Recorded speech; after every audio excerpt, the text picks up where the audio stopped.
Kasus kali ini adalah seorang ibu pada usia sekitar 50 tahun yang mengalami perkembangan abnormal pada ovarium, yaitu kista ovarium. Permasalahan yang kita temukan adalah kista ini sudah berada cukup lama dan tidak terdeteksi sebelumnya. Sementara dari pemeriksaan yang kita curigai adalah kista ini mengarah suatu kasus malignansi atau keganasan yang tidak diketahui.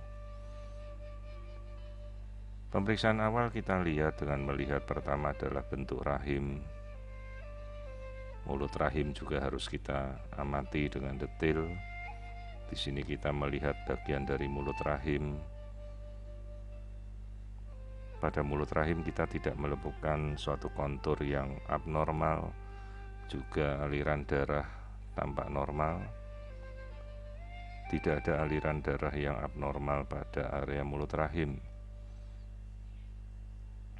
Dan juga ibu ini selalu melakukan pap smear secara rutin, sehingga bisa dipastikan bagian dari mulut rahim ini normal.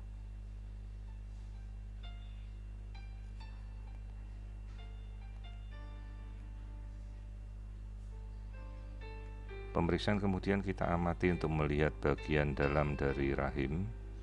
Di sini kita melihat otot rahim atau myometrium dengan beberapa benjolan miom. Miom sendiri adalah benjolan jinak dari otot rahim. Dia tidak mengarah ke arah suatu keganasan, jadi hanya berupa hiperplasi atau menebalnya otot, hipertrofi. Juga kita melihat selaput lendir rahim atau yang kita namakan endometrium juga terlihat normal. Tidak ada hal yang mencurigakan. Meskipun rahim ini berbenjol-benjol, namun benjolan itu adalah benjolan mioma, benjolan jinak dari otot rahim.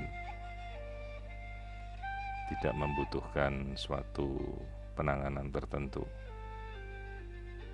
Endometrium 11 mm dalam fase yang normal.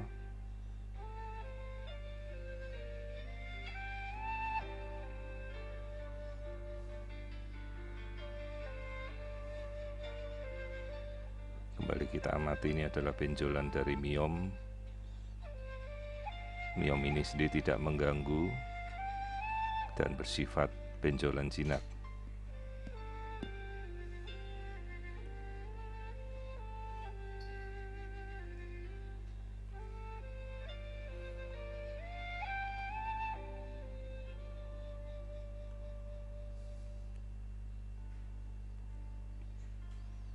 Beberapa ukuran mencapai 2 cm hingga 3 cm.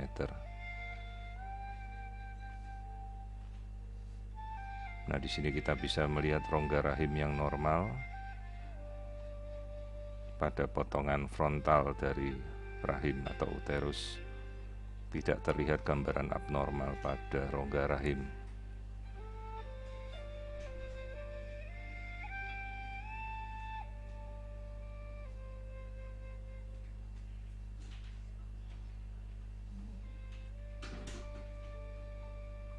Nah, ini adalah gambaran aliran darah yang memberikan inervasi vaskularisasi pada bagian rahim.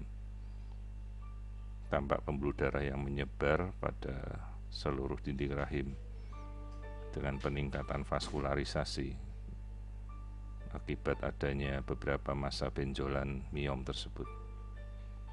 Namun kesannya jinak.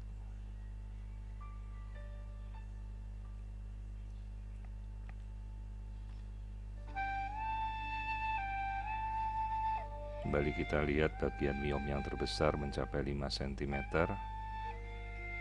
namun tidak mengganggu. Pemeriksaan kemudian kita alihkan pada sisi ovarium atau yang kita namakan sebagai adnexsa. Di sini kita melihat gambaran yang sangat-sangat mencurigakan dari bentukan abnormal pada kista ovarium.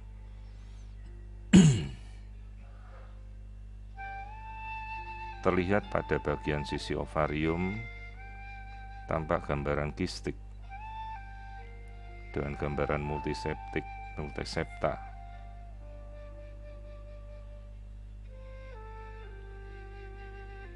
Baik kiri dan kanan memiliki gambaran pola yang hampir serupa pada ovarium, meskipun masih terlihat sel-sel telur normalnya. Gambaran kistik yang berbentuk seperti papil, septa dengan dinding yang tebal, bentuk yang tidak beraturan, ini menambah kecurigaan kepada suatu massa kistik yang mengarah ke suatu keganasan atau ovarian cancer. Meskipun stadiumnya masih sangat terbatas pada ovarium saja.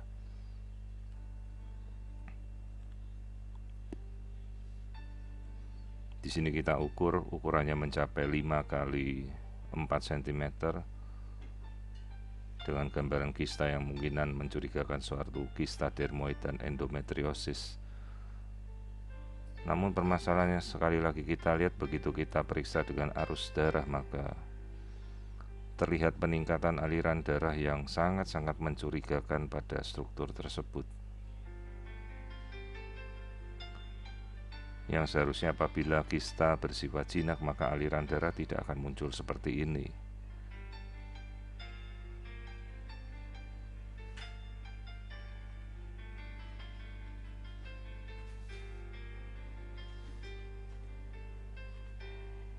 Sekali lagi kita amati pola aliran darah yang begitu masif dan memberikan vaskularisasi pada massa kistik tersebut yang sangat mencurigakan ke arah sebuah keganasan.